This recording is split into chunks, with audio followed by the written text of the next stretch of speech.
Hello guys, pag-usapan lang natin ang breaking news na exclusive nga naman guys na pinag-uusapan ng mga netizens at ng mga Katden fans. Mga fans ng Katden kinikilig sa parehong ginawa ni na Alden Richard at Catherine Bernardo. Mga update kasi guys ni Alden Richard at Catherine Bernardo ay pinag-usapan na akala nila talagang sinasadya ni na Alden Richard at Catherine Bernardo. Kita nyo naman guys, no? Kahit ang mga post ni na Alden Richard at Catherine Bernardo ay talagang kinikilig umano ang mga Delulu fans. Ibig sabihin ba nito ay meron silang nalalaman? At ano nga ba talaga ang posible sa kanilang iniisip? Ano nga ba talaga guys ang imagination nila patungkol umano sa ginagawa ni na Catherine Bernardo at Alden Richard, na lalo silang kinikilig sa mga moment na napapansin nila at nakikita nila. Iba-iba man guys ang mga reaction ng mga tao, at least kinikilig sila kina Catherine Bernardo at Alden Richard sa kanilang mga kinikilos. Siyempre ang iba ang iniisip nila galawan magjowa na ang ginagawa ni na Catherine Bernardo at Alden Richard. Ang iba naman ay naniniwala pa rin na magkaibigan lang sina Catherine Bernardo at Alden Richard. Nag-level up lang kasi. Dahil yun kasi ang sinasabi ni na Catherine Bernardo at Alden Richard. Yun kasi ang tama para sa kanila. Pero para sa Delulu fans kasi, siyempre, igit doon ang inala nila. Kasi na-predict na nila yan at na-manifest na nila yan. Ibig sabihin, ang mga yan na-update sa kanila, ibig sabihin, binibigyan nila na talagang sina Catherine Bernardo at Alden Richard ang ginagawa nila ay kilos magjowa na. Nag-level up na talaga guys ang feelings nila sa isa't isa. Yan kasi ang update nila sa atin. Lalo-lalo na kasi guys, siyempre, na-develop nga naman kasi guys ang Katden dahil sa sinigang. Dahil alam naman natin guys, paborito nila ang sinigang. Dahil sabay ang sagot nila noon. Dahil alam naman natin, ang favorite food pala ni Catherine Bernardo at Alden Richard ay sinigang. Same na same nga naman kasi. Ibig sabihin ba nun, lahat ng bagay ay talagang pinag-usapan patungkol umano. Lalo-lalo na guys, sa kurso ni Alden Richard at sa kurso ni Catherine Bernardo ay same din.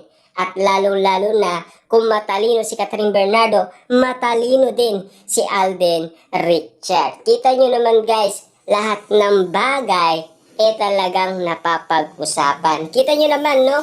Si Alden Richard ay nagtayo ng bagong branch na McDonald's. Nagtayo din si Catherine Bernardo. Ibig sabihin ba nito, lahat ng ginagawa nila ay talagang kikiligin ng sobra-sobra ang mga fans. Kasi alam naman natin guys, lahat ng ginagawa ni na Alden Richard at Catherine Bernardo nandahil sa kanilang pangarap. Kasi alam naman natin guys, no, si Alden Richard at Catherine Bernardo ay napapag-usapan dahil kay Ogie Diaz. Ang sinasabi kasi ni Ogie Diaz na legit na manliligaw ni Catherine Bernardo si Alden Richard. Yan kasi ang ulat at balita. Yan kasi guys ang pilit binubuksan ng mga Delulu fans. Dahil alam na nila kilala si Ogie Diaz. At lalo-lalo na guys, siyempre meron pang binato sa atin si Ogie Diaz na mag-MU na daw sina Catherine Bernardo at Alden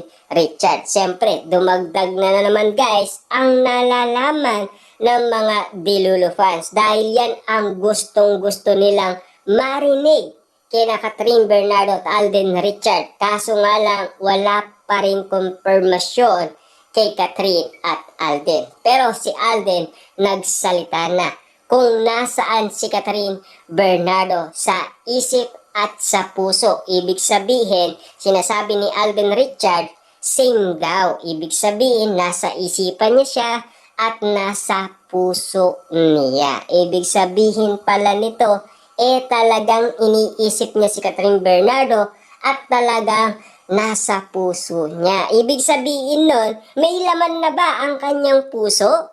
Dahil ang sinasabi niya noon ay wala pa itong laman. Ibig sabihin, nung siya ay nagsalita umano kay Boy Abunda, ang katanungan, nasaan si Catherine Bernardo? Sa isipan or sa puso? Ibig sabihin nun, meron na talagang laman ang puso ni Alden Richard. Walang iba kundi si Catherine Bernardo. Sasabihin ba yon ni Alden Richard kay Boy Abunda kung hindi totoo?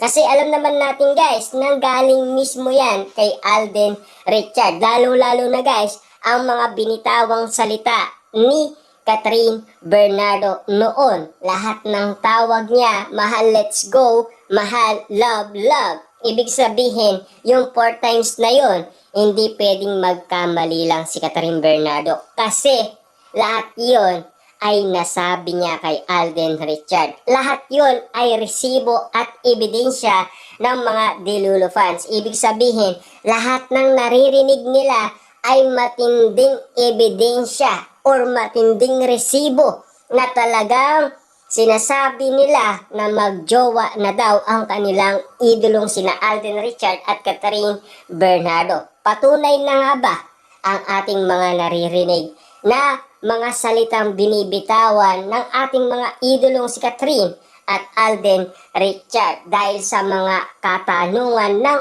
iba kung ano nga ba talaga ang tunay na pangyayari sa kanilang status or sa kanilang relationship. Nag-level up na nga ba talaga?